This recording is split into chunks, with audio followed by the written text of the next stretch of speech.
হরে কৃষ্ণ। তো সকলকে স্বাগত জানাচ্ছি আমাদের ভাগবত স্টাডি ক্লাসে। আমরা প্রথম স্কন্ধের 13দশ অধ্যায় 13তম অধ্যায়ে আছি। আর অধ্যায়ের শিরোনাম ধৃতরাষ্ট্র গৃহত্যাগ করলেন, পার্ট 2। এর পূর্ব একটি ক্লাসে আমরা এই অধ্যায়ের 17 নম্বর শ্লোক পর্যন্ত আলোচনা করেছি। তো আমরা পার্ট 2-তে আমরা আরো কিছু অংশ, এই অধ্যায় অনেক বড়, আরো কিছু অংশ আলোচনা করব। জয় শিল প্রভুপাদ কি জয়। এই যদি অধ্যায়ের আমরা রিভিউ করি এবং গত ক্লাসে কি কি আলোচনা করেছিলাম সেটা এখানে খুব সুন্দরভাবে সেকশন ওয়াইজ ভাগ করা হয়েছে। প্রথমে আমরা 1 থেকে 7 নম্বর শ্লোকে দেখেছি বিদুর বিভিন্ন তীর্থ তিনি দর্শন করেছেন এবং তীর্থযাত্রা করেছেন। তারপরে সেই দীর্ঘ তীর্থযাত্রার পর তিনি হস্তিনাপুরে ফিরে এসেছেন এবং হস্তিনাপুরে বিদুরে ফিরে আসার সাথে সাথে যুধিষ্ঠির মহারাজ তাকে স্বাগত জানিয়েছেন, অভ্যর্থনা জানিয়েছেন এবং বিদুর এবং যুধিষ্ঠিরের মাঝে বিভিন্ন বিষয়ে তিনি কথা বলেছেন। উম, আর তারপরে 14 থেকে 17 নম্বর শ্লোকে বিদুরের হস্তিনাপুরের অবস্থানের উদ্দেশ্য, তার হস্তিনাপুরের অবস্থানের উদ্দেশ্যটা কি ছিল? পারিবারিক জীবন থেকে ধৃতরাষ্ট্রকে মানে দূরে নিয়ে যাওয়া, অর্থাৎ মঙ্গল সাধন করা। আর আজকে আমরা আলোচনা করব 18 থেকে 37 পর্যন্ত। তো প্রথমে 18 থেকে 28 নম্বর শ্লোক পর্যন্ত।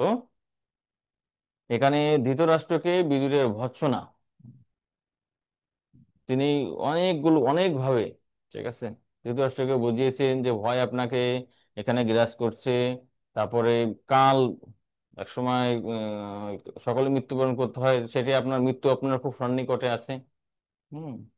আবার কি বলছে যে আপনার সমস্ত আত্মীয় স্বজন মারা গেছে। হুম।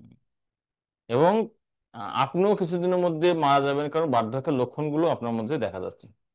সর্বোপরি তিনি বলছেন যে ভীমের দেওয়া উচ্ছিষ্ট উম, ভোজি কুকুরের মতো আপনি বসবাস করছেন। এবং লাস্টে 25 থেকে 28 পর্যন্ত এখানে 3টি বিষয় আলোচনা করা হয়েছে: কৃপণ, ধীর এবং নরোত্তম। উম, এবং পরিশেষে তাকে বলছেন যে আপনি উত্তর দিকে হিমালয়ে প্রস্থান করুন। আর এইভাবে বিদুরের যেভাবে তাকে বুঝিয়েছেন, ভর্ৎসনা করছেন, ধৃতরাষ্ট্রের সত্যি তার হচ্ছে কি, তিনি একজন আসক্ত ব্যক্তি হওয়ার পর তার জ্ঞানোদয় হয়েছে। ফলে এই 29 থেকে 37 পর্যন্ত এই সেকশনে আমরা দেখতে পাবো যে ধৃতরাষ্ট্র, গান্ধারী এবং বিদুরের প্রস্থান আর যুধিষ্ঠির মহারাজের বিলাপ। পরবর্তীতে 38 থেকে 60 পর্যন্ত এখানে যুধিষ্ঠির মহারাজ যখন জানতে পারলেন যে তাদের যে পিতৃব্য ধৃতরাষ্ট্র এবং বিদুর এবং মাতা গান্ধারী যখন রাজসভা ত্যাগ করে চলে গেছেন, তখন স্বাভাবিকভাবে তিনি শোক এবং মোহগ্রস্ত হয়েছেন। কিন্তু নারদ মুনি তৎক্ষণাৎ সেখানে এসে প্রকৃত তত্ত্ব দর্শনের মাধ্যমে তার এই শোক এবং মোহ বিদূরিত করেছিলেন। তো আমরা প্রথমেই প্রথম সেকশন 18 থেকে 28 নম্বর শ্লোকে যে ধৃতরাষ্ট্রকে বিদুর ভর্ৎসনা করেছিলেন সে সম্পর্কে আমরা শ্লোক ওয়াইজ আলোচনা করব। তো প্রথমে রয়েছে 18 নম্বর শ্লোক। তো 18 নম্বর শ্লোক আমরা উচ্চারণ করি। অভিপ্রেত্য ধৃতরাষ্ট্রমভাষত রাজন নির্গম্য শীঘ্রম পশ্য ইদম ভয়মাগতম।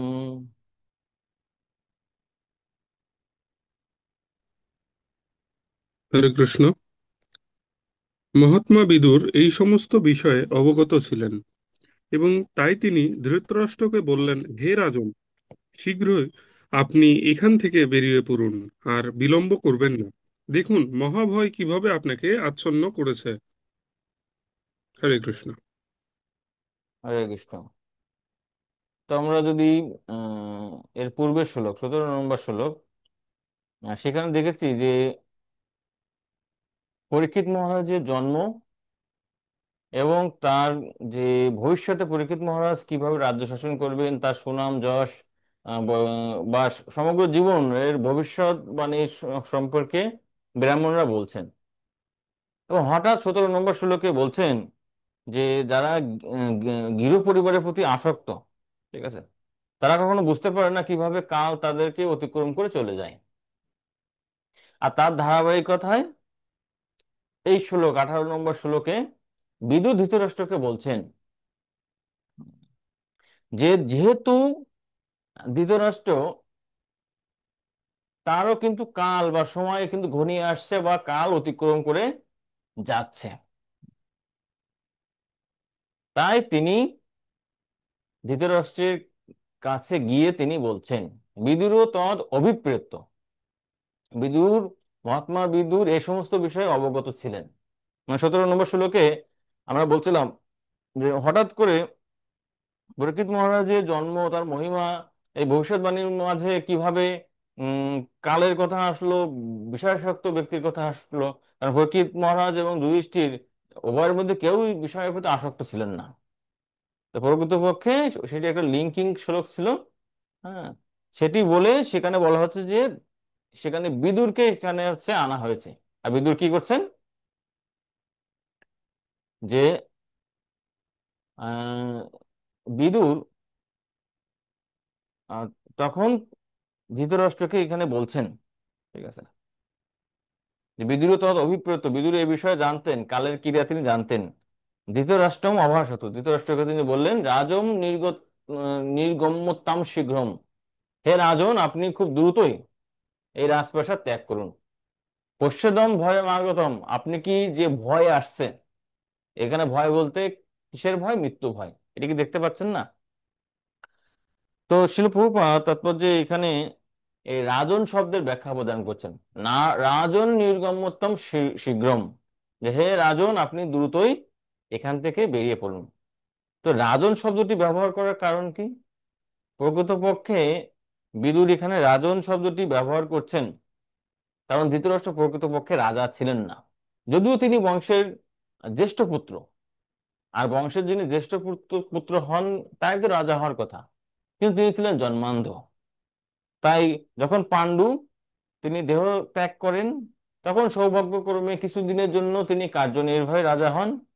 আর পরবর্তীতে তিনি পাণ্ডবদেরকে প্রতারণা করে কিছুকাল রাজ্য উপভোগ করেন এবং চেয়েছিলেন যে তার যে আহ, সন্তানদের দ্বারা, ঠিক আছে, তিনি যুধিষ্ঠির মহারাজের তার রাজ্য থেকে বঞ্চিত করবেন। তাই এখানে বিদুর তাকে কি করছেন, তার এই আসক্তির কারণে তাকে এখানে রাজন বলছে, রাজা বলছে। এবং যদিও তার সন্তানেরা ধৃতরাষ্ট্রের এই পরিকল্পনাকে সফল করতে পারেননি, তবুও তিনি কি করছেন, নির্লজ্জের মধ্যে এই রাজকীয় সুবিধাগুলো এবং যুধিষ্ঠির মহারাজ কর্তব্যের খাতিরে তিনি তাকে রাজকীয় সুবিধা বা রাজার মতো তাকে অবস্থান প্রদান করছেন। আর সেটাকে কটাক্ষ করার জন্য বিদুর এখানে এই রাজন শব্দটি ব্যবহার করছেন, যে রাজন নির্গম্যতম শীর্ঘম, হে রাজন আপনি খুব দ্রুতই এই রাজপ্রাসাদ এখানে ত্যাগ করুন। পশ্চাদম ভয়মাগতম, কারণ মহাভয় আপনাকে আচ্ছাদন করতে যাচ্ছে। তো শিল প্রভুপাদ আরেকটি বিষয় বলছেন, এই রাজন শব্দের বিপরীতটা কি? প্রকৃতপক্ষে সবাই নিজেকে এখানে রাজা ভাবতে পছন্দ করে, কিন্তু প্রত্যেকেই হচ্ছে মহাকালের দাস, শিল প্রভুপাদ বলছেন। তা সে মানুষ যতই নিজেকে রাজা মনে করুক বা অন্য কিছু মনে করুক। শিল প্রভুপাদ ইংল্যান্ডের একজন রাজার কথা বলছে, যিনি মহাকাল এবং সমুদ্রকে আদেশ প্রদান করছে যে আপনারা আমার আদেশ অনুযায়ী চলুন। কিন্তু তিনি মহাকাল আর সমুদ্রকে কখনো সে শক্তিশালী রাজার আদেশ পালন করতে বাধ্য বা করে? করে না। তাই এখানে উম, একদম লাস্ট প্যারাতে বিদুর যুধিষ্ঠির মহারাজকে সে সম্বন্ধে কিছুই বলেননি। হুম, তো বিদুর এসে কিন্তু কাউকে তেমন কোনো উপদেশ প্রদান করেননি। তিনি আসছেন এবং যে কি বলে বিভিন্ন তীর্থের কথা বলছেন, কিন্তু ভগবান শ্রীকৃষ্ণ যে অপকট হয়েছেন বা যদুকুল বিনাশ হয়েছে সে সম্পর্কে তিনি কিছু বলেননি। বা যুধিষ্ঠির পঞ্চপাণ্ডবদেরকে কিন্তু বলেননি যে মহাকাল আসছে, মহাভয় আসছে, আপনারা সংসার জীবন ত্যাগ করুন। কারণ তিনি ভালোভাবে জানতেন যুধিষ্ঠির মহারাজ ভগবানের ভক্ত, তারা যথাসময়ে কি করতে পারে, এই পারিবারিক জীবন থেকে বের হয়ে আসতে পারেন। তারা কোনো কোনো বিষয়ে আসক্ত নয়। আসক্ত কে ছিল? তার ভ্রাতা ধৃতরাষ্ট্র। তাই তিনি এখানে আহ, ধৃতরাষ্ট্রকে বিশেষ করে এই বিষয়ে বর্ণনা করছেন। পরের শ্লোক, 19 নম্বর শ্লোক। প্রতিক্রিয়া ন যস্যহ কুতশ্চিৎ করহচিৎ প্রভু স এষো ভগবান কালো সর্বেষাং ন সমাগতা। অনুবাদ: এই জড়জগতের কোনো মানুষের দ্বারা এই ভয়াবহ পরিস্থিতির প্রতিকার হতে পারে না। হে প্রভু, পরম পুরুষোত্তম ভগবানই মহাকাল রূপে আমাদের সকলের সম্মুখে উপস্থিত হয়েছেন। হরে কৃষ্ণ। তো যে ভয়টির কথা আমরা 18 নম্বর শ্লোকে দেখেছি, উম, যে পশ্যদম ভয়ম আগতম, ভয় আসছে, সেটা কি, সেটার সম্পর্কে বিদুর এখানে ব্যাখ্যা প্রদান করছেন। সেই ভয়টির আহ, যে প্রকৃতি, উম, কি, যে প্রতিক্রিয়া ন যস্যহ, এই যে মহাভয়, এর প্রতিক্রিয়া করা কারোর পক্ষে সম্ভব না। কুতশ্চিৎ করচিৎ প্রভু। হুম। বিদুর ধৃতরাষ্ট্রকে এখানে প্রভু বলতেছে, কেউ এটিকে প্রতিকার প্রতিকার করতে পারে না। সয়েস ভগবান কালো সর্বেশম ন সমাগতা। এখানে কালকে সে ভয়কে এখানে তুলনা করা হচ্ছে কিসের সাথে? মানে সেই ভয়টি আসলে কি, সে কালো, আর কালকে এখানে বলা হচ্ছে কি, ভগবান। সর্বেশম ন সমাগতা। এই পৃথিবীতে এমন কোনো ব্যক্তিও নাই যার সামনে ভগবানের এই কালরূপী অবতার অবতীর্ণ হন না। সকলেই কালের প্রভাব দ্বারা প্রভাবিত হন। তো ছিল প্রভুপাদ তাৎপর্য এখানে বলছেন যে নিষ্ঠুর মৃত্যু কাউকে গ্রাহ্য করে না, তা তিনি ধৃতরাষ্ট্র হন অথবা যুধিষ্ঠির মহারাজ হন। মানে সকলের সামনেই আছে কাল এখানে আবির্ভূত হয়। তো এখানেও ছিল প্রভুপাদ বলছেন যে প্রকৃতপক্ষে রাজা এবং তার ভ্রাতৃবর্গ, মাতা সহ রাজপ্রাসাদে প্রত্যেকেই একাগ্রচিত্তে বিদুর এসে উপদেশ অনুধাবন করেছিলেন। তবে বিদুর জানতেন যে তার উপদেশগুলি, বিশেষ করে ধৃতরাষ্ট্র যিনি অত্যাধিক জড়জাগতিক ভাবাপন্ন ছিলেন, তার উদ্দেশ্যেই গেছিলেন। কারণ যেহেতু ধৃতরাষ্ট্রের অনুধাবন করার মতো আহ এখানে সামর্থ্য ছিল না। আসলে প্রভুপাদ তাৎপর্য বলছেন যে কোনো মহান শক্তি মৃত্যুর কবল থেকে প্রতিরোধ করতে পারে না, কেউ পারে না। ঠিক আছে। হুম।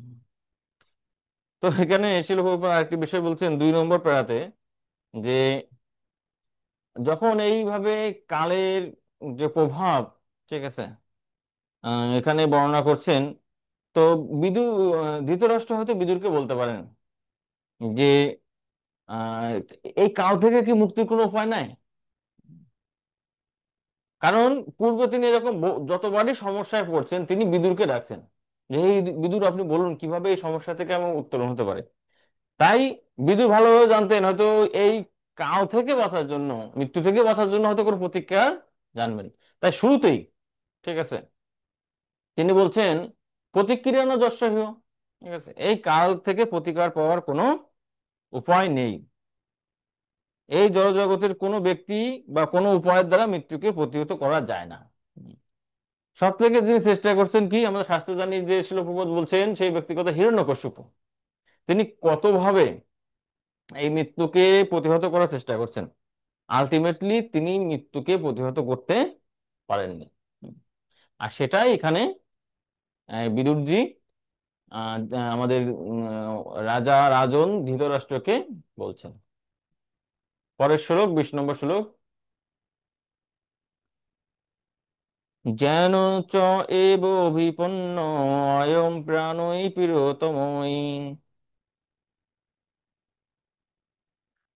প্রাণ যেন চ বিপন্ন অয়ং প্রাণৈ পীরতমপি জন সদ্য বিযুচ্যতে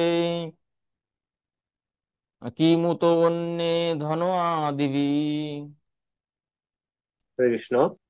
যেই মহাকালের দ্বারা প্রভাবগ্রস্ত হয় তাকে অবশ্যই তার সর্বাপেক্ষা প্রিয় প্রাণই সমর্পণ করতে হয়, এবং ধন সম্পদ, মান মর্যাদা, সন্তান সন্ততি, জমি বাড়ি এই সবের মতো অন্যান্য জিনিসের কথা আর বলার কি আছে। তো এখানে বিদুর আহ বিদুরজি এখানে ধৃতরাষ্ট্রকে বলছেন যে যেই মহাকালের দ্বারা প্রভাবগ্রস্ত হন তাকে অবশ্যই সর্বাপেক্ষা প্রিয় প্রাণী সমর্পণ করতে হয়। প্রাণই প্রিয়তমই রূপী, ঠিক আছে, জনসদ্যই বিযুজ্যতে, যে প্রত্যেকে এই মহাকাল আসলে মানুষের সব থেকে প্রিয় জিনিস কি তার নিজের প্রাণ। তাহলে কি মতো ধন অন্য ধন আদিবি, তাহলে ধন, নিজের পরিবার, মান সম্মান, সন্তান সন্ততি, জমি জমা, এসবের আর কি কথা। তো এটা এখানে বলছে যে প্রত্যেকেই মৃত্যুবরণ করে, এমন কোনো ব্যক্তি নাই যে সৃষ্টির আদি থেকে যে তিনি মৃত্যুবরণ করেননি। ভগবানের আশীর্বাদে অনেকে হয়তো দীর্ঘজীবী হয়েছেন, কিন্তু প্রকৃতপক্ষে তিনি আলটিমেটলি মৃত্যুকে জয়লাভ করতে পারেনি। তো শিল প্রভুপাদ তাৎপর্য শুরুতে একজন ভারতীয় বৈজ্ঞানিকের কথা বর্ণনা করছেন। তিনি একজন পরমাণু বিজ্ঞানী ছিলেন। তো কি হয়েছে যে তিনি বিভিন্ন ধরনের আহ, পরিকল্পনা করছেন যে কিভাবে এই আহ, মানে পারমাণবিক কার্যক্রমকে এগিয়ে নেওয়া যায়। পরবর্তীতে কি হয়েছে, তো গাড়িতে যাওয়ার সময় তার পরিবার সহ, ঠিক আছে, তিনি আহ দেখা গেছে কি যে যে মহাকালের কাছে আত্মসমর্পণ করছে। তাই আমরা অনেক বড় বড় পরিকল্পনা করতে পারি, কিন্তু আলটিমেটলি কালের কাছে কোনো পরিকল্পনা টিকতে পারে না, ঠিক আছে। তো শিল প্রভুপাদ এখানে যে বিভিন্ন সময় রাজনৈতিক অভ্যুত্থান বা পাকিস্তান হিন্দুস্তান যে হয়েছিল 1947 সালে, হম, তার ফলে কি হয়েছিল, অনেক ধনী ব্যক্তি, যেমন তখন কি হয়েছিল, বাংলাদেশ থেকে অনেক হিন্দু তাদের সমস্ত ধন সম্পদ ছেড়ে রেখে, মানে ফেলে রেখে চলে গেছিল ইন্ডিয়ায়। তো এটাই বলছেন যে ধন সম্পদ এগুলো তো আলটিমেটলি তো থাকবেই না, বিভিন্ন পরিস্থিতি দিতে পারে, কিন্তু আলটিমেটলি থেকেও যায়। তো কাল এমন একটি শক্তি, আলটিমেটলি সেটি কেড়ে নিবেই। কেউ এটিকে ধরে রাখতে পারবে না। পরের শ্লোক, 21 নম্বর শ্লোক।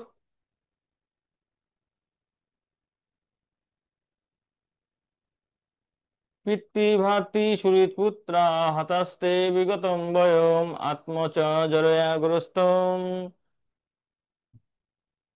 পরগেহম উপাসসে। হরে কৃষ্ণ। আপনার পিতা, ভ্রাতা, বন্ধু, পুত্রবর্গ সকলে মৃত এবং প্রয়াত।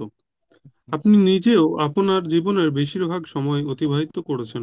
আপনার দেহ এখন জরাগ্রস্ত এবং আপনি অন্যের গৃহে বাস করছেন। হরে কৃষ্ণ। হরে কৃষ্ণ। তো এখানে দেখতে পাচ্ছি বিদুর, মহর্ষি বিদুর এখানে ধৃতরাষ্ট্রকে বলছেন যে আপনি আপনার নিজের জীবনটাকে বিচার করেন, যে আপনার পিতা মাতা তারা কি করছে, তারা দেখা যাচ্ছে মারা গেছে। আপনার ভাই পাণ্ডু তিনি মারা গেছে, আপনার শরীর, তারপরে কর্ণ, দ্রোণাচার্য, ভীষ্ম তারা যুদ্ধে মারা গেছে, আপনার শতপুত্র তারাও মারা গেছে। হতাস্তে বিগত বয়ম, প্রত্যেকে কি করছে, নিহত হয়েছে বা চলে গেছে।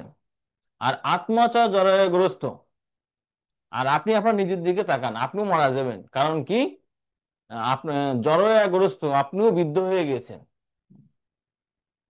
এবং পরে গো অহং পরগৃহ উপাসসে, এবং আপনি যে বাস করছেন সেটা আপনার নিজের পরিবারে নয়, অন্যের পরিবারে বাস করছেন। তো এর মাধ্যমে আমরা দেখতে পাচ্ছি, ঠিক আছে, তিনি ধৃতরাষ্ট্রকে বোঝাচ্ছেন যে আপনিও এই শরীরে বেশি দিন থাকতে পারবেন না। তো তাৎপর্যশীল প্রভুপাদ বলছেন রাজাকে নিষ্ঠুর কালের প্রভাব, এ যে রাজাকে নিষ্ঠুর কালের প্রভাবে তার শোচনীয় অবস্থার কথা মনে করিয়ে দেওয়া হচ্ছে। এবং তার পূর্বের অভিজ্ঞতা থেকে আরো বুদ্ধিমানের মতো তার বিবেচনা করে দেখা উচিত যে তার নিজের জীবনে কি ঘটতে চলেছে। তো এরকম ধৃতরাষ্ট্রের মতো কিন্তু আমরাও কিন্তু কি বা সাধারণ মানুষ উপলব্ধি করতে পারে না যে তাদের কত আত্মীয় স্বজন মারা গেছে। তার মানে বিষয় তো মানুষের জন্য এই ধৃতরাষ্ট্রের এই সেকশনটি অত্যন্ত গুরুত্বপূর্ণ, বিশেষ করে বিদ্যুৎ তাকে যেভাবে এখানে উপলব্ধি করাচ্ছেন, বোঝাচ্ছেন।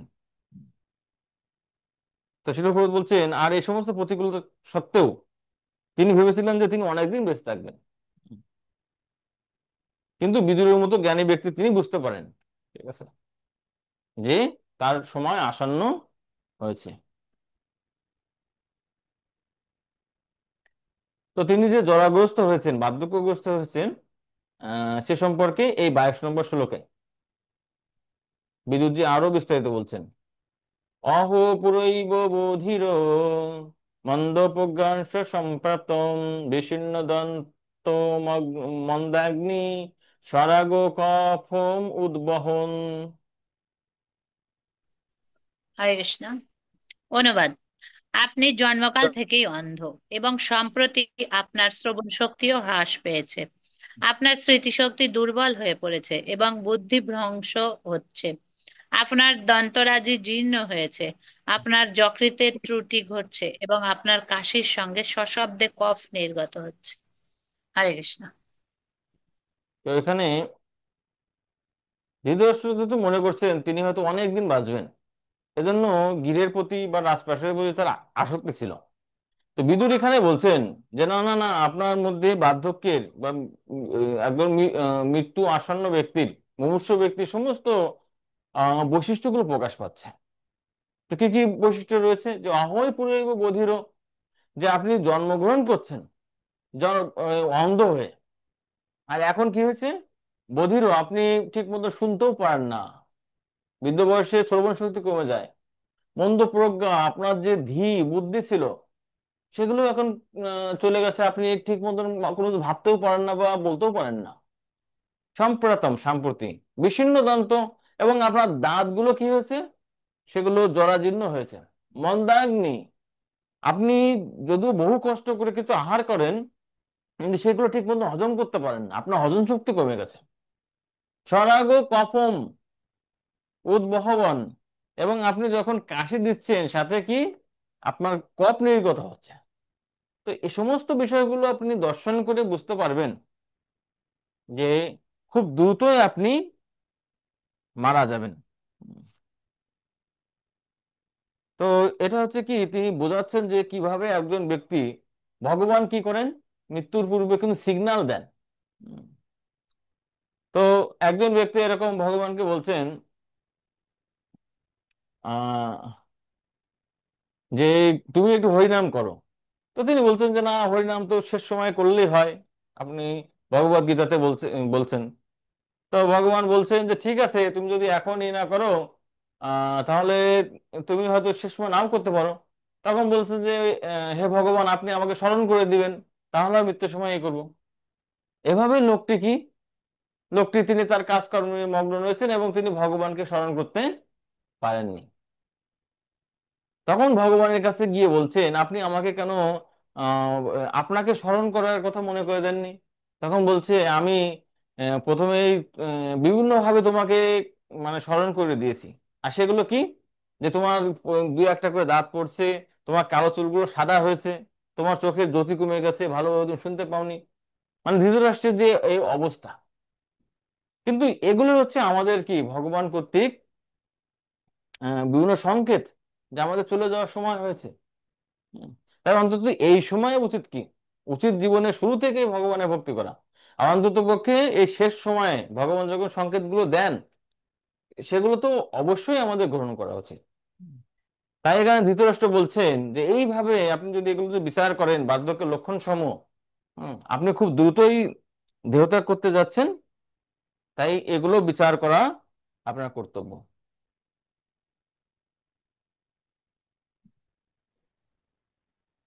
23 নম্বর শ্লোক। অহো মহীয়সী জন্ত জীবিতাশা যথা ভবান ভীম অপবর্জিতম পিন্তম আদত্তে গৃহপালবৎ।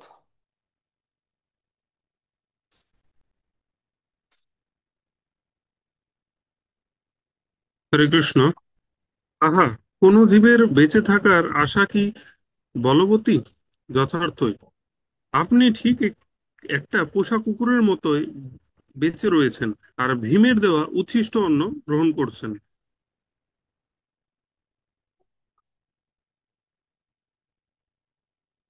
তো এখানে বেঁচে থাকার আর্ট কি? একজন মানুষ যে কোনোভাবে মরতে চায় না, সেটি এখানে বলা হচ্ছে। অহমহিষী যন্ত জীবিত আশা, যে মানুষের বেঁচে থাকার আশা মহিষী কতই না শক্তিশালী, বলবতী, যথা ভবান, সেটা হচ্ছে কি আপনারই মতো। তার মানে কোনো মানুষই যে মরতে চায় না, ঠিক আছে, তাহলে ধৃতরাষ্ট্র কেন মরতে চাইবেন, তাই না? তাই এই ধরনের সাধারণ মানুষের সাথে ধৃতরাষ্ট্রকে এখানে তুলনা করছেন। এমন কি যে আপনার এই বেঁচে থাকার বাসনা এতই বলবতী, এতই বলবতী যে যাকে আপনি দু চোখে দেখতেই পারেন না। কাকে দেখতে পায় না? সেটা হচ্ছে ভীমকে। কারণ অন্য অন্য পাণ্ডবেরা তার কিন্তু একজন পুত্রকেও কিন্তু বধ করেনি। এই ভীমই কি করছে, তার শতপুত্রকে মারছে। বিশেষ করে তার সব থেকে প্রিয় ব্যক্তি, প্রিয় পুত্র, সেটা হচ্ছে দুঃশাসন এবং দুর্যোধন। কারণ শিল প্রভুপাদ বলছেন, তারা তার যে দুষ্ট আশা বা দুষ্ট পরিকল্পনা, সেগুলো সম্প্রদায়ের জন্য উপযুক্ত ছিল। ঠিক আছে। তাই আমরা জানি যে মহাভারতের শেষে তাকে লোহার ভীমকে দেওয়া হয়, আর তিনি সাথে সাথে চূর্ণ করে ফেলেন। কিন্তু সেই ভীমের দেওয়া, হ্যাঁ, যে উচ্ছিষ্ট, এখানে ভীমের কথা বলছে। কারণ অনেক সময় নর্মাল ওষুধে কি হয় না, কাজ হয় না। হুম। তাই এখানে দুটি ভাবে অপমান করছে। একটি হচ্ছে ভীমের দেওয়া উচ্ছিষ্ট খাচ্ছেন, ভীমের কথা বলছে। আর একটা বলছে আদত্তে গৃহপালবৎ। এবং গৃহপালবৎ মানে কুকুরের কথা বলছে, পোষা কুকুর। তাকে কি করা হয়, অনেক সময় কুকুর চলে আসে, খাওয়ার সময় কেউ দেখছে তার যে প্লেট থেকে উচ্ছিষ্ট কিছু সে কুকুরটাকে খেতে দেয়। আর বলছেন যে আপনি দেখুন, আপনার যে জীবিত আশা, এটা এতই প্রবল যে একদম কুকুরের মতো আপনি এখানে বসে আছেন, আর আপনি এই ভীমের দেওয়া উচ্ছিষ্ট এখানে গ্রহণ করছেন। তো শিল প্রভুপাদ এখানে খুব গুরুত্বপূর্ণ একটি বিষয় বলছেন, যে রাজাদের বা বিত্তশালী লোকদের অনুগ্রহে সুখে স্বাচ্ছন্দ্যে বেঁচে থাকার উদ্দেশ্যে কোনো সাধু ব্যক্তির পক্ষে কখনো তোষামত করা উচিত নয়। তো বিদুর চাইলে কি করতে পারতেন, তোষামত করতে পারতেন, যে তার ফলে রাজারা খুশি হয়ে আমার ভরণ পোষণ প্রদান করবেন। কিন্তু একজন যথার্থ মহাত্মা বিদুর কি করছেন, সেদিকে কিন্তু তার কোনো নজর ছিল না। কিভাবে একজন ব্যক্তি কল্যাণ হবে, তা যতই সেটি তার কাছে অপ্রিয় হোক, সেটি তার কাছে বর্ণনা করে থাকেন। গৃহস্থদের কাছে জীবনের নগ্ন সত্য ব্যক্ত করাই কোনো সাধুর কাজ, যাতে তারা জড় অস্তিত্বের মাঝে শোষণীয় জীবন ধারা সম্পর্কে কাণ্ডজ্ঞান অর্জন করতে পারে। তাই এই কাণ্ডজ্ঞান প্রদান করা দায়িত্ব কার, সাধুদের। যদিও সেটি তার কাছে ভালো নাও লাগতে পারে। পরের শ্লোক, 24 নম্বর শ্লোক। অগ্নিনিসৃষ্ট দত্তস্য গরোদরাস্য দূষিতা, ঋতম ক্ষেত্রম ধনম যেষাম তদ্দৈত্যের আশুভি কিয়ৎ। হরে কৃষ্ণ। যাদের আপনি অগ্নিতে নিক্ষেপ করে এবং বিষ প্রয়োগে হত্যা করতে চেষ্টা করেছিলেন, তাদের দাক্ষিণ্যে নির্ভর করে অধঃপতিত জীবনযাপন করবার কোনো প্রয়োজন নেই। আপনি তাদের স্ত্রীদেরও একজনকে অপমানিত করেছিলেন এবং তাদের রাজ্য ও ধন সম্পদ অপহরণ করে নিয়েছিলেন। হরে কৃষ্ণ। তো প্রথমে তাকে বোঝানোর জন্য বলছেন ভীম এবং কুকুরের সাথে তুলনা করছেন। আর 24 নম্বর শ্লোকে এখানে বিশেষভাবে ধৃতরাষ্ট্রের যে দুষ্কর্মের কথা স্মরণ করে দিচ্ছেন, যে যাদের প্রতি আপনি এত অন্যায় করছেন। তো তার একটু কয়েকটা উদাহরণ দিচ্ছে। অগ্নি নিঃসৃষ্ট, আপনি বারানা তাদের অগ্নি প্রদান করছে, ঠিক আছে। তারপরে দত্তস্য গড় দ্বারাশ্চ দূষিত, এবং আপনি কি করছেন, যে তাদের একজন যে পত্নী ছিল দ্রৌপদীর, তাকে আপনি অপমানিত করার চেষ্টা করছেন। ঋতম ক্ষেত্রম, আপনি তাদের রাজ্য গ্রহণ করছেন, তাদের ধনম যেসাম, আপনি ধন সম্পদ এই লুট করেছেন। আর তদ্দত্তের আশুভি কি আশুভি শব্দের অর্থ কি? আশুভি শব্দের অর্থ প্রাণবায়ু। আপনি প্রাণ ধারণ করছেন তাদের দ্বারা, আপনি কতটাই নির্লজ্জ। হুম।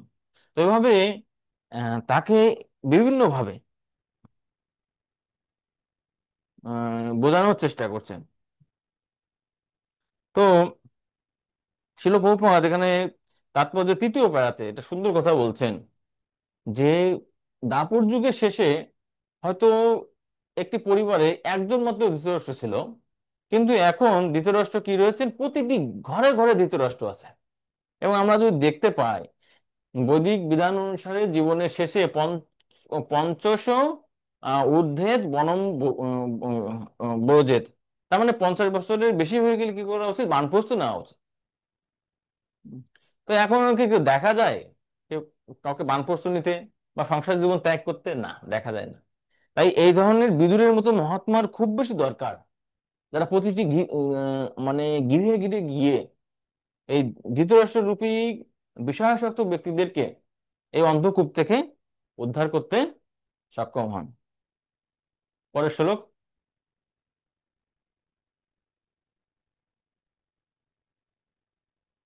তো পরবর্তী 3টি শ্লোকে এখানে কৃপণ, তারপরে ধীর এবং নরোত্তম, এই 3 ধরনের ব্যক্তির কথা বর্ণনা করছেন।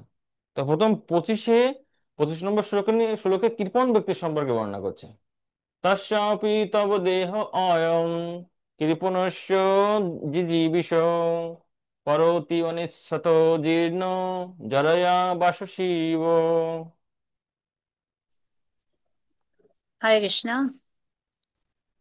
মৃত্যুবরণে আপনার অনিচ্ছা সত্ত্বেও এবং মান মর্যাদা নষ্ট করে বেঁচে থাকার জন্য আপনার আকাঙ্ক্ষা থাকলেও আপনার কার্পণ্য দুষ্ট দেহটি অবশ্যই একটা পুরনো পোশাকের মতো জরাগ্রস্ত এবং ক্ষয়প্রাপ্ত হবে। হরে কৃষ্ণ। তো এখানে বলছে তস্যাপি তব দেহ অয়ম, তার মানে তিনি বিভিন্ন ভাবে এই তিনি বিদ্ধ হচ্ছেন, বা তার গৃহত্যাগ করা উচিত, ভীমের দ্বারা উচ্ছিষ্ট আহার করছেন, গৃহপালিত কুকুর, এবং আপনি কি কি অন্যায় করেছেন সমস্ত ভাবে বুঝিয়েছেন। আর এখন বলছো তস্য অপি তব দেহ অয়ম কৃপণস্য জীবী বিষ, তো এর পরেও আপনি আপনার দেহটাকে কি জীবন ধারণ করতেছেন চাচ্ছেন কৃপণের মতো এই গৃহে, কৃপণের মতো কিসের মতো, পরেই তো অনিচ্ছাত,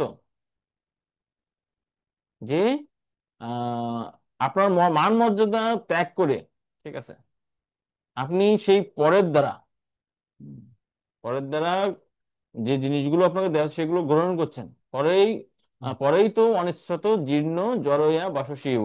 আরে দেহটিকে আপনি চিন্তা করে দেখেন, একসময় আপনি যুবক ছিলেন, অনেক শক্তি ছিল, আর এখন আপনি জীর্ণগ্রস্ত বৃদ্ধ দেহে রয়েছেন।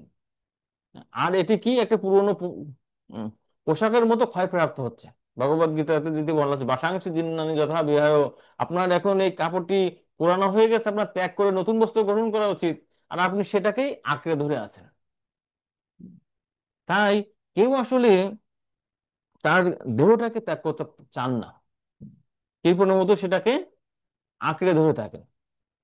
তো শিল প্রভুপাদ বলছেন যে যতক্ষণ পর্যন্ত আমাদের সেবা করার সামর্থ্য আছে, শক্তি আছে, ততক্ষণ পর্যন্ত এই দেহের সেবা যত্ন বা দেহে থাকার জন্য চেষ্টা করা উচিত। যখন সেবা করার মতো শক্তি নাই, তখন এই দেহটাকে রক্ষা করার জন্য খুব বেশি আমাদের চেষ্টা করা উচিত না। সেবা করতে পারলে থাকলাম, তার মানে দেহের যতদিন পর্যন্ত উপযোগ আছে ততদিন পর্যন্ত এই দেহে থেকে সেবা কার্য বা কর্ম সম্পাদন করতে হবে। যখন দেহের নাই তখন কি করতে হবে, তখন সেটিকে ত্যাগের প্রস্তুতি আমাদের গ্রহণ করা উচিত। তো শিল প্রভুপাদ এখানে বলছেন যে 2 ধরনের লোক রয়েছে এখানে, বিশেষ করে কৃপণস্য জীবী বিষয়, কারা সারা জীবনে দেহ থাকতে পারে, যারা কৃপণ। আর কৃপণ সম্পর্কে ভগবদ গীতার 2য় অধ্যায় 7 নম্বর শ্লোকে কার্পণ্য দোষ উপহত হবে সেখানে বর্ণনা করা আছে। আর এখানেও সেই একই কথা বলছে, কৃপণ মানে কি, যিনি নিজের জীবনের মূল্য বোঝেন না। হুম। আর ব্রাহ্মণকে, যিনি জীবনের যথার্থ মূল্য বোঝেন, মানে পারমার্থিক জীবন গ্রহণ করা। তো কৃপণ কিভাবে ব্রাহ্মণ হবে বা ভগবানের ভক্ত হবে বা এই আসক্তি ত্যাগ করতে পারবে, সে সম্পর্কে ছিল প্রভুপাদ তাৎপর্য যেরকম শেষে বলছে যে শুধুই সৌভাগ্য বলে এই ধরনের কার্পণ্য দুষ্ট মানুষ বিদুরের মতো কোনো এক আত্মতত্ত্বজ্ঞানী মহাত্মার সাক্ষাৎ লাভ করতে পারে এবং তার উপদেশে জড় অস্তিত্বের অজ্ঞানতা থেকে তিনি মুক্ত হতে পারে। হুম। একজন কৃপণ ব্যক্তি কিভাবে মুক্ত হতে পারে? তিনি হচ্ছে ভগবানের ভক্তের সান্নিধ্যের মাধ্যমে, তাছাড়া তার কোনো আর সম্ভাবনা নেই। 26 নম্বর শ্লোক। গত শাস্ত্রম ইমম দেহম বিরক্ত মুক্ত বন্ধন অবিঘ্নাত গতির্জহাত সবই ধীর উদারিত। কৃষ্ণ, তাকেই ধীর বলা হয় যিনি কোনো অজ্ঞাত দূরদেশে চলে যান এবং সমস্ত দায়িত্ব থেকে মুক্ত হয়ে জড়দেহটি যখন অব্যবহার্য হয়ে পড়ে তখন তা ত্যাগ করেন। হ্যাঁ, তো এই শ্লোকে এখানে ধীর ব্যক্তি সম্পর্কে বর্ণনা করছেন যে গত স্বার্থম ইমম দেহম বিরক্ত মুক্ত বন্ধন, সমস্ত বন্ধন থেকে মুক্ত হয়ে, সমস্ত স্বার্থ থেকে মুক্ত হয়ে অবিজ্ঞাত গতির জহাদ, যিনি তার গৃহত্যাগের ত্যাগ করে একটি দূর দেশে অজ্ঞাত স্থানে গমন করে, অবিজ্ঞাত সবই দৃঢ় উদাহরিত। তো কৃপণ ব্যক্তি কি করেন? 25 নম্বর শ্লোকে আমরা দেখেছি তিনি গৃহ শৃঙ্খল ত্যাগ করতে চান না, গৃহেই থাকতে চান। আর ধীর ব্যক্তি তার থেকে একটু উন্নত, তিনি কি করেন? কোনো না কোনো ভাবে যখন তিনি বুঝতে পারেন উম, যে তিনি আর দেহে থাকতে পারবেন না, তাকে এই দেহে তিনি থাকতে পারবেন না, পরিবার থাকতে পারবেন না, তখন তিনি দেহ ত্যাগ করার জন্য কি একটি নির্জন স্থানে তিনি গমন করেন। উম, তো সেখানে ছিল প্রভুপাদ, ছিল নরোত্তম দাস ঠাকুরের একটি ভজন এখানে উল্লেখ করছেন। হরি হরি বিফলে জনম গুরানু মনুষ্য জন্ম পাইয়া রাধাকৃষ্ণ না ভজিয়া জানিয়া শুনিয়া বিষ খায়ন। এখানে বিষ খায়ন ব্যক্তির কথা বলছে কি, যিনি কৃপণ ব্যক্তি। হুম। আর ধীর ব্যক্তি মানে কি, সেটা হচ্ছে 2 নম্বর প্যারাতে 3 নম্বর প্যারাতে বলছে এখানে ধীর। ধীর মানেও আহ, অবিচলিত, যিনি কোনোভাবেই সংসারের দ্বারা বা কোনো কিছুর দ্বারা তিনি বিচলিত হন না। তিনি খুব সহজেই সেই সংসার বা গৃহ আসক্তি ত্যাগ করতে পারেন। আর এখানেও ছিল প্রভুপাদ বলছেন তাৎপর্যে যে এটা একমাত্র সম্ভবপর হয় সাধু সন্ত বা মহাত্মাগণের সঙ্গের মাধ্যমে। উম, তো প্রথমে ধীর ব্যক্তি হওয়ার ক্ষেত্রে গুরুত্বপূর্ণ যে বিষয়, যেমন এখানে বিদুর ধৃতরাষ্ট্রকে কৃপণ থেকে ধীর ব্যক্তিতে উত্তীর্ণ করছেন, সাধু ব্যক্তির। এবং তিনি কি করবেন তখন? ভগবানের সেবা করবেন, জ্ঞান যোগ ধ্যান যোগ যে কোনো কিছু তিনি অনুশীলন করতে পারেন। হুম। তাই ধীর ব্যক্তি পথের শুরুতে অবলম্বন হচ্ছে ভগবানের ভক্তের সঙ্গ। আর তারপরে কি, যে পরের যে বিষয়টি সেটি ছিল প্রভুপাদ বলছেন সেবা ভাবের অপরাকৃত পারমার্থিক অনুভূতি জাগিয়ে, অর্থাৎ ভগবানের সেবার মাধ্যমে ধীর হওয়া যায়। হুম। ধীর হওয়া শুরু হয় সাধু সঙ্গের মাধ্যমে, সেটা আরো বেশি পোক্ত হয় ভগবানের সেবার মাধ্যমে। আর এখানে ধৃতরাষ্ট্রের এই যে সৌভাগ্যের কথা ছিল প্রভুপাদ বলছেন তাৎপর্য এরকম শেষ প্রায়, ধৃতরাষ্ট্র ছিলেন যথেষ্ট সৌভাগ্যবান, কারণ তিনি বিদুরের মতো একজন ভগবত ভক্ত ভ্রাতাকে পেয়েছেন। এটা অত্যন্ত সৌভাগ্যের বিষয় ধৃতরাষ্ট্রের মতো ব্যক্তির ক্ষেত্রে, বা এই বিষয়াসন্ন ব্যক্তি যারা বিষয় ত্যাগ করতে চান না তাদের জন্য।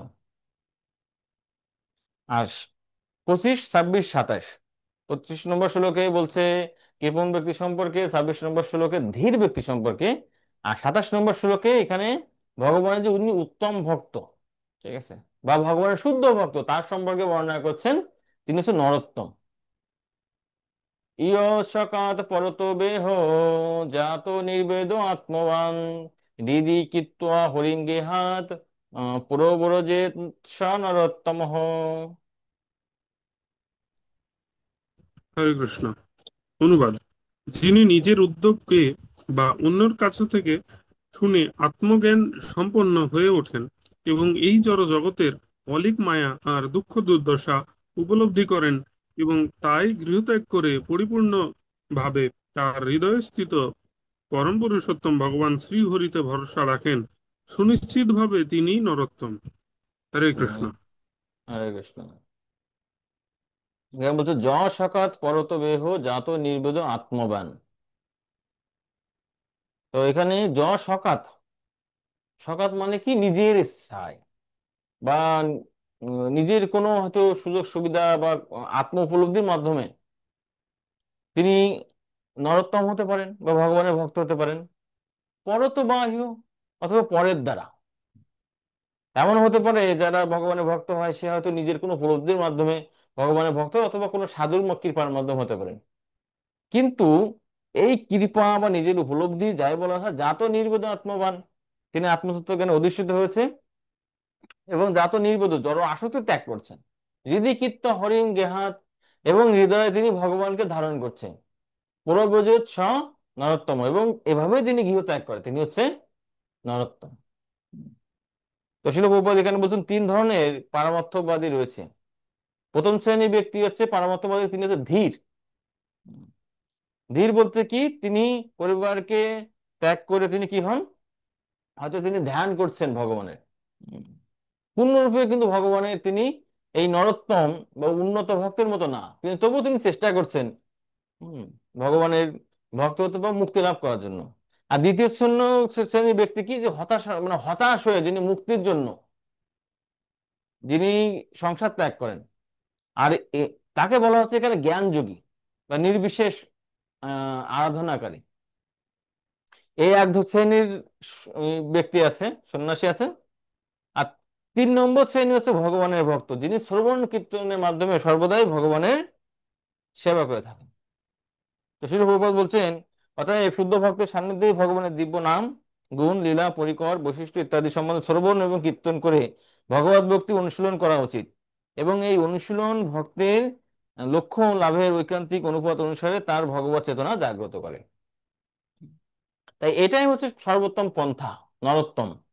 উম, যে কৃপণ, ধীর এবং নরোত্তম। নরোত্তম মানে ভগবানের শুদ্ধ ভক্ত, যিনি সর্বদাই ভগবানের সেবা পূজা করেন, অথবা সর্বদাই ভগবানের লীলা, মহিমা, কীর্তন, শ্রবণ এগুলোতে তিনি ব্যস্ত থাকেন।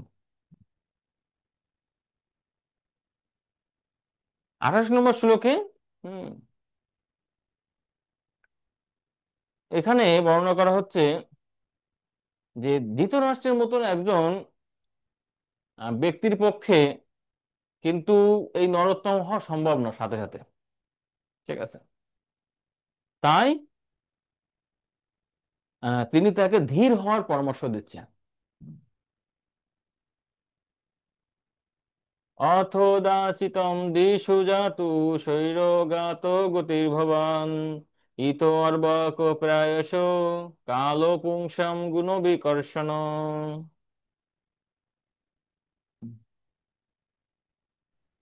হরে কৃষ্ণ।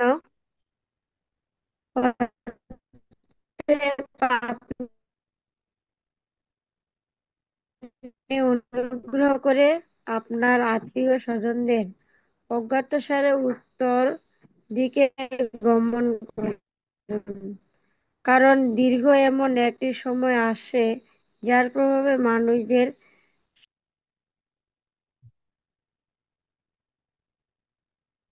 হুম, ঠিকভাবে শোনা যায়নি, তা আমি পড়ছি। অতএব আপনি অনুগ্রহ করে আপনার আত্মীয় স্বজনদের অজ্ঞাতসারে উত্তর দিকে গমন করুন, কারণ শীঘ্র এমন একটি সময় আসছে যার প্রভাবে মানুষদের সদ্গুণাবলী নষ্ট হয়ে যাবে। তো আহ বিদুর মহাশয় তিনি চিন্তা করছেন যে ধৃতরাষ্ট্রকে আমি যে উপদেশ প্রদান করছি, যেভাবে তাকে তিরস্কার করছি, তার মধ্যে একটু বোধোদয় এসেছে। কিন্তু তিনি যদি আরো কিছুকাল গৃহে থেকে চিন্তা করেন যে তিনি এই গৃহ ত্যাগ করবেন, তাহলে তার পক্ষে হয়তো ত্যাগ করা সম্ভব নাও হতে পারে। কারণ কলিযুগের প্রভাবে তার এই যে বৈরাগ্যের চিন্তা ভাবনা বা বৈরাগ্যের জীবন সম্পর্কে তার চিন্তা ভাবনার পরিবর্তন হতে পারে। অনেকে হয় না যে বিভিন্ন ভাবে তাকে লেকচার প্রদান করলে তিনি একটু মানে একটু অনুপ্রাণিত হয় সংসার জীবন ত্যাগ করবেন, কিন্তু কিছুক্ষণের মধ্যে আবার কি হয়, তার এই বৈরাগ্য কিন্তু আর থাকে না। হুম। তাই এখানে বলছেন আপনি খুব দ্রুতই, এখানে বলছেন যে ইথো অর্বক প্রায়শ কালো পুংসাম গুণ বিকর্ষায়, আপনি এখনই গমন করুন। কারণ এমন একটি সময় আসছে, আর সেই সময়টা হচ্ছে কি কলিযুগ। তাই কলিযুগ আসার আগেই উম, আপনি সমস্ত কিছু ত্যাগ করে আপনি এখান থেকে গমন করুন। তো এখানে শিল প্রভুপাদ বলছেন, বিদুর ধৃতরাষ্ট্রকে উপদেশ দিয়েছিলেন, তার পক্ষে যদি প্রথমেই সন্ন্যাসী বা নরোত্তম হওয়া সম্ভব না হয়, তাহলে অন্তত পক্ষে তিনি যেন ধীর ব্যক্তি হন। আমরা জানি ধীর ব্যক্তির সংজ্ঞা কি। তিনি কোনোভাবে উপলব্ধি করে এই সংসারটাকে তিনি ত্যাগ করেন। হম। তা অন্তত পক্ষে আপনি পূর্ণরূপে ভগবানের ভক্ত নাও হতে পারেন, কিন্তু অন্তত ধীর ব্যক্তি হয়ে আপনি সংসার ত্যাগ করেন। হম। আচ্ছা। তো আমরা আলোচনা করলাম আমাদের প্রথম সেকশন 18 থেকে 28 পর্যন্ত, যে ধৃতরাষ্ট্রকে বিদুরের ভর্ৎসনা। আর এখন আমরা আমাদের দ্বিতীয় সেকশন, বেশি বড় না, ছোট একটা সেকশন, যে ধৃতরাষ্ট্র গান্ধারী এবং বিদুরের প্রস্থান এবং যুধিষ্ঠিরের শোক, সেটা আমরা আলোচনা করব। 29 নম্বর শ্লোক। এবং রাজা বিদুরেণ অনুজেন প্রজ্ঞা চক্ষুর্বদিত আজমের ছেত্তাশু সেনোপাশান দুষ্টম ন ছিন্ন ক্রাম ভক্তি সন্দর্শিত অধ্যা।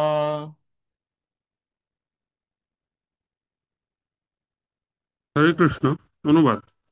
এইভাবে তার কনিষ্ঠ ভ্রাতা বিদুর কর্তৃক উপদিষ্ট হয়ে আজমির বংশ মহারাজ ধৃতরাষ্ট্র আধ্যাত্মিক জ্ঞান প্রজ্ঞা লাভ করে চিত্তের দৃঢ়তার দ্বারা আত্মীয় বর্গের নিবিড় স্নেহপাশ ছিন্ন করে গৃহ থেকে মুক্তি লাভের পথে বহির্গত হলেন।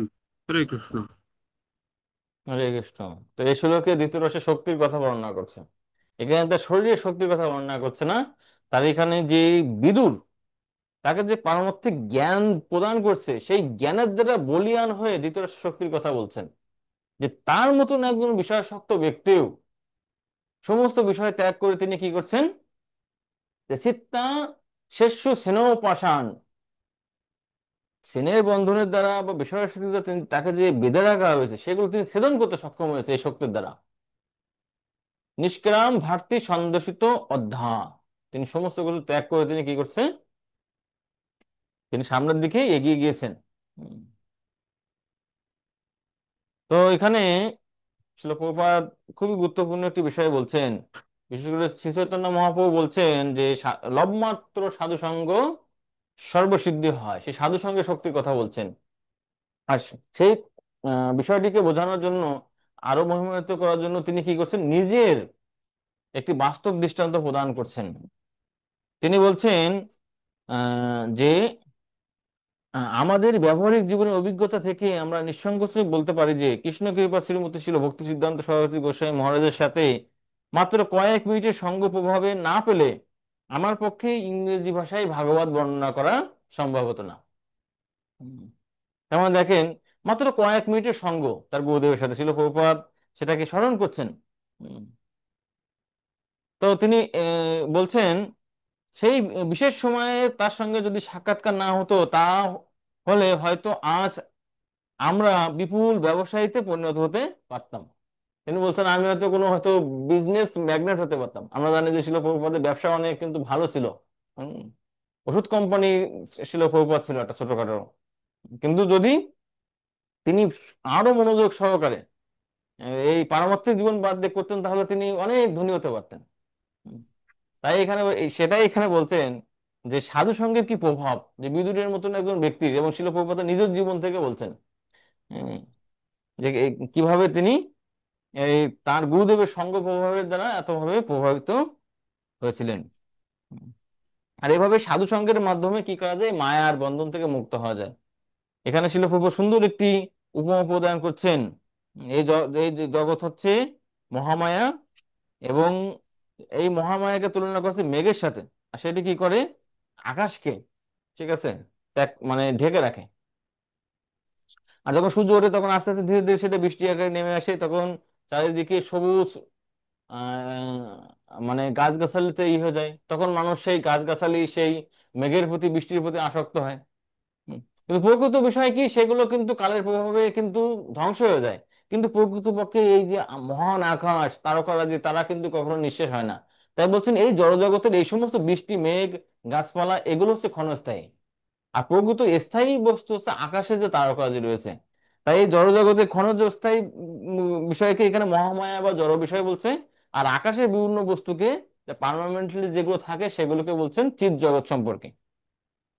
তাই আমাদের এই জড়জাগতিক এই সমস্ত বিষয়ের প্রতি শিল প্রভুপাদ বলছেন যে বৈরাগ্য সাধন করে চিৎ জগতে বা ভগবানের কাছে ফিরে যাওয়ার কথা শিল প্রভুপাদ এখানে বর্ণনা করছেন।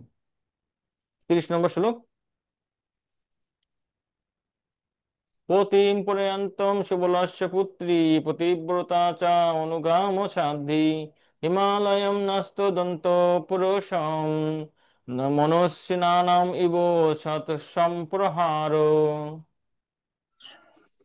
হরে কৃষ্ণ। অনুবাদ।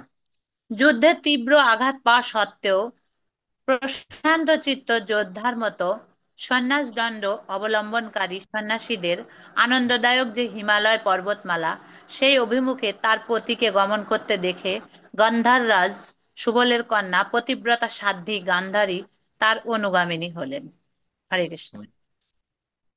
তো এখানে গান্ধারীর কথা বর্ণনা করা হচ্ছে।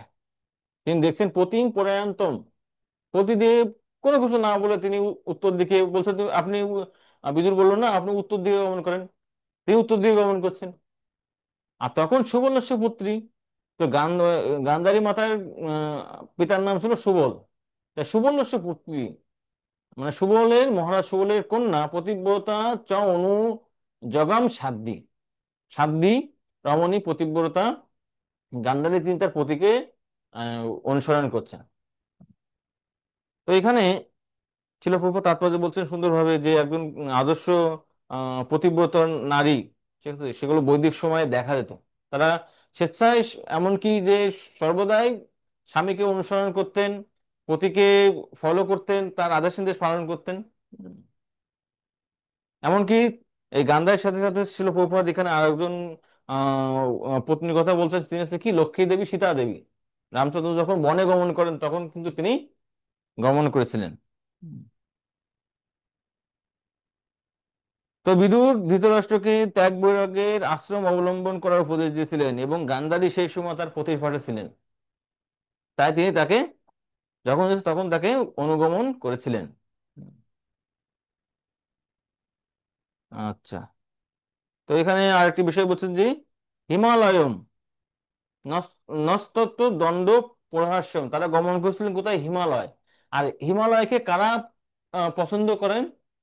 যে দণ্ড প্রহাস্যম, যারা সন্ন্যাস আশ্রম গ্রহণ করছেন তারা সেটিকে, এই হিমালয়কে মানে পছন্দ করেন।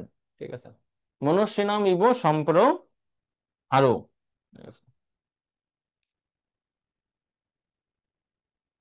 31 নম্বর শ্লোক।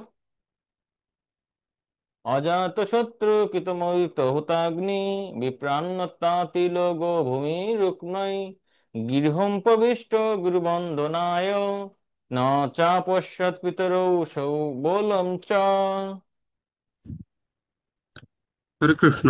অনুবাদ। অজাতশত্রু যুধিষ্ঠির মহারাজ সন্ধ্যা বন্দনা আদি ক্রিয়া এবং হোমাদি কার্য সমাপন করে তিল, গাভী, ভূমি এবং রত্নাদির দ্বারা ব্রাহ্মণদের প্রণতি করেন ও গুরুজনদের বন্দনা করার জন্য প্রাসাদে প্রবেশ করে সেখানে পিতৃব্য বিদুর ও ধৃতরাষ্ট্র এবং সুবল তনয়া গান্ধারীকে দেখতে পেলেন না। হরে কৃষ্ণ। তো যুধিষ্ঠির মহারাজ কখন গিয়েছেন? যখন সন্ধ্যা বন্দন বা তার যে কর্তব্যগুলো রয়েছে সেগুলো সম্পাদন করছেন। তো এখানে কি যে সকালবেলায়, আসলে সন্ধ্যা বন্দন বলতে কি যে আহ, সকালবেলায় তিনি উঠছেন, স্নান করছেন, সেগুলো পরে তার যে অন্য অন্য যে কার্যক্রম, ব্রাহ্মণদের দান, অন্যান্য যে কার্যক্রমগুলো তিনি করছেন। তারপরে যে গুরুজনদের বন্দনা করার জন্য তিনি কোথায় গিয়েছেন? রাজসভায় গিয়েছেন। সরি, রাজসভায় না, ওই ধৃতরাষ্ট্র এবং গান্ধারী যে স্থানে থাকে সেখানে গমন করছেন। আর গমন করে তিনি ন চা পশ্চাৎ পিতরৌ সবলম চা, পিতরৌ মানে কি এখানে এখানে বহু বচন বলছেন। পিতৃব্য বলতে এখানে বিদুর এবং ধৃতরাষ্ট্রকে, পিতরৌ হচ্ছে বহু বচন। সবলম চা মানে সুবলের কন্যা গান্ধারীকে দেখতে পেলেন না। ঠিক আছে। পরের শ্লোক, 32 নম্বর শ্লোক। তত্ত্ব সঞ্জনম আশিনাম প্রবচ্ছ উদ্বিগ্ন মানস গাবল গণে কো নাস্তত্ত্ব বিদ্যহীনস্য নেত্রায়।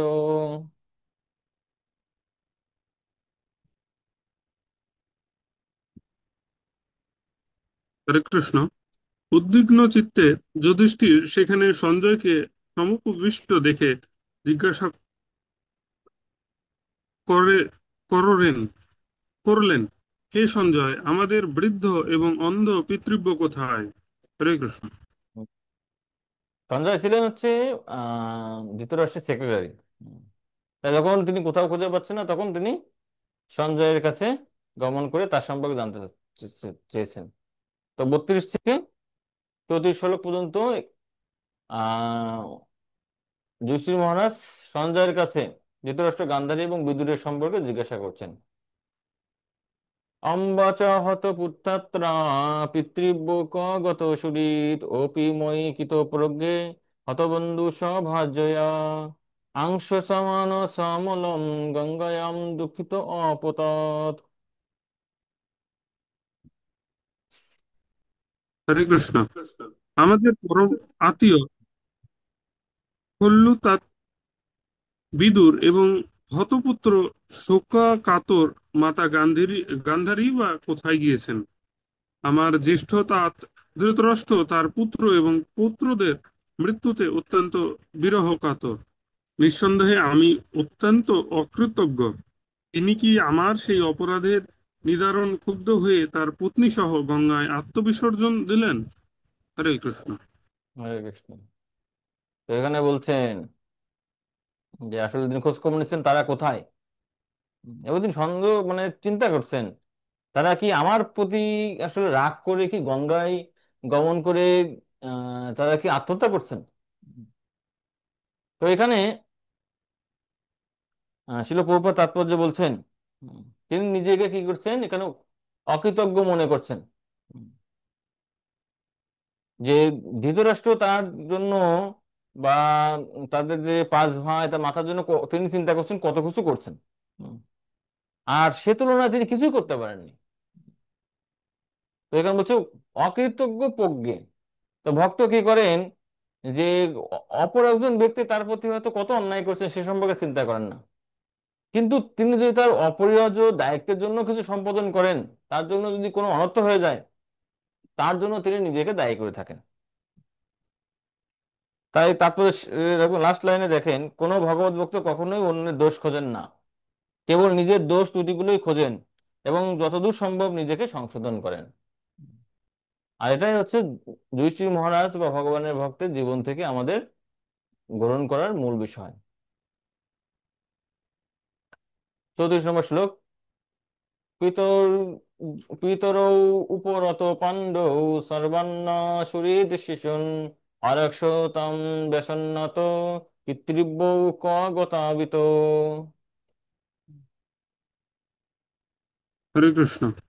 যখন আমাদের পিতা পাণ্ডু শয্যাগত হলেন এবং আমরা সকলে নিতান্ত শিশু, তখন এই দুই পিতৃব্য আমাদের সকল প্রকার দুর্যোগ থেকে রক্ষা করেছিলেন। তারা সকল সময়ে ছিলেন আমাদের মঙ্গলময় শুভাকাঙ্ক্ষী। হায়, তারা এখন কোথায় গেলেন? তো ঋষি মহারাজ এখানে ধৃতরাষ্ট্র বা বিদুরের মাতা গান্ধারীর যে আনুকূল্য, তাদের প্রতি যে কৃপা করেছেন, হুম, এই ভালো গুণগুলো তিনি স্মরণ করছেন। যে কিভাবে আহ, তাদের পিতা পাণ্ডু যখন দেহত্যাগ করছে, তারা কিভাবে সমস্ত দুর্যোগ থেকে তাকে রক্ষা করছেন। 35 নম্বর শ্লোক। সুতোবাচ কৃপয়াচেন বৈক্লবাদ সুত বিরহ কর্ষিত আত্মেশ্বর অচক্ষানো ন প্রত্যাহ প্রত্যাহ অতি পীড়িত। হরে কৃষ্ণ। সুত গোস্বামী বললেন, তার পুত্র ধৃতরাষ্ট্রকে না দেখে বিরহ কাতর সঞ্জয় দয়া এবং স্নেহজনিত বিকলতা হেতু অত্যন্ত কাতর হওয়ায় মহারাজ যুধিষ্ঠিরের সেই প্রশ্নের যথাযথ প্রত্যুত্তর প্রদান করতে পারলেন না। হরে কৃষ্ণ। তো এই শ্লোকে আমরা দেখতে পাচ্ছি যে বৈদিক সময়ের যে ব্যবস্থাগুলো, কত আসলে চমৎকার ছিল। হুম। যদিও ধৃতরাষ্ট্র ছিলেন একজন খল ব্যক্তি, বা তার চিন্তা চেতনা তো উন্নত ছিল না, কিন্তু তার যে সেক্রেটারি ছিল তিনি কিন্তু তার প্রতি খুব অনুগত ছিলেন। হুম। তো এটাই হচ্ছে বৈদিক সভ্যতার আসলে বা বৈদিক বিধানের বর্ণাশ্রম ব্যবস্থায়। তিনি তো সেক্রেটারি ছিলেন, এবং তারপরেও তিনি যে চলে গিয়েছেন। হুম। অনেক সময় হয় না যে যারা সরকারি চাকরি করে বা করে, তার বেতনটা ঠিক থাকলেই হলো। হুম। ব্যক্তিগত কোনো সম্পর্ক ছিল না, কিন্তু এখানে দেখা যাচ্ছে ব্যক্তিগত সম্পর্ক সেটি হচ্ছে গড়ে উঠেছিল। তা তিনি এই স্নেহজনিত বিকলতা হেতু তিনি হয়তো কিছু ঠিকমতো উত্তর দিতেই পারছিলেন না। বিমৃজ্যাচরণী পাণিভ্যাম দিষ্টভ্য আত্মনম আত্মনা অজাত শত্রুম পরতুচ্চে প্রভু পদানু অনুসরণ। হরে কৃষ্ণ। হরে কৃষ্ণ। অনুবাদ। প্রথমে তিনি ধীরে ধীরে তার বুদ্ধির দ্বারা মনকে সংযত করে, তারপর তার দুই হাত দিয়ে জল মুছে এবং তার প্রভু ধৃতরাষ্ট্রের চরণ যুগল ধ্যান করতে করতে অজাতশত্রু মহারাজ যুধিষ্ঠিরকে প্রত্যুত্তর দিতে শুরু করলেন। হরে উম, কৃষ্ণ। তো তিনি ধীরে ধীরে ধীরে তার নিজেকে সামনে নিয়ে তখন যুধিষ্ঠির মহারাজকে উত্তর প্রদান করছেন। তো তিনি কি সঞ্জয় কি উত্তর প্রদান করছে সেটা 37 নম্বর শ্লোকে বর্ণনা করছেন। সঞ্জয় উবাচ নাহম বেদ ব্যবসিতম পিতৃব্য কুলুনন্দন গান্ধার্যা বা মহাবাহ মুষিতোস্মি মহাত্মভি। হরে কৃষ্ণ। সঞ্জয় বললেন, হে কুরু বংশের বংশধর, আপনার দুই পিতৃব্য এবং গান্ধারীর অভিপ্রায় কিছুই আমি জানি না। হে মহাবাহ, আমি সেই মহাত্মাগণ কর্তৃক বঞ্চিত হয়েছি। হরে কৃষ্ণ।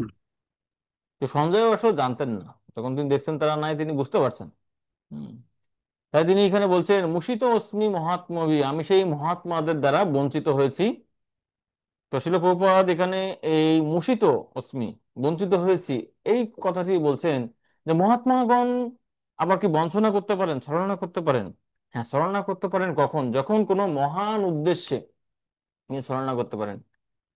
যেমন ধৃতরাষ্ট্র, গান্ধারী, বিদুর তারা মহান উদ্দেশ্যে কি করছেন, কাউকে না বলে তারা চলে গিয়েছেন। তো শিল প্রভুপাদ বলছেন, যেমন রঘুনাথ দাস গোস্বামী, তারপর আমরা জানি আমাদের ছিল নরোত্তম দাস ঠাকুর, তিনি কাউকে না বলে কি করছেন, বৃন্দাবনে গমন করছেন না? হ্যাঁ।